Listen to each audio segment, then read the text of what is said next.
நிதி நிறுவனம் நடத்தி வாடிக்கையாளர்கள் மற்றும் ஊழியர்களிடம் 7 கோடி ரூபாயை மோசடி செய்து தலைமறைவான நிதி நிறுவன உரிமையாளரை கைது செய்ய கோரி தேனி மாவட்ட ஆட்சியரகம் முன்பாக பாதிக்கப்பட்டோர் சாலை மறியலில் ஈடுபட்டனர்.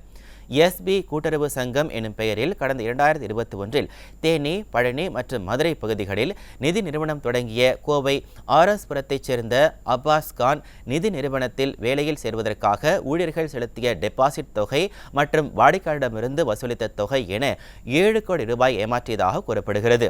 இது குறித்த புகாரின் பேரில் தேனி மாவட்ட காவல் கண்காணிப்பாளர் அலுவலகத்தில் வைத்து பிப்ரவரி 20ஆம் தேதி பணத்தை திருப்பித் தருவதாக அப்பாஸ் கான் உறுதியளித்துள்ளார்.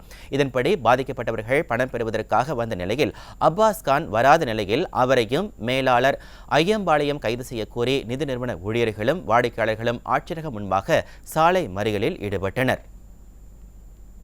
உட்காந்துருக்குது. இப்ப நாங்க நம்பி போட்டோம், எங்களுடைய கஸ்டமர் எல்லாமே எங்களை கைது வர்றாங்க. நீங்க உங்களை நம்பித்தானே நாங்க போட்டோம்.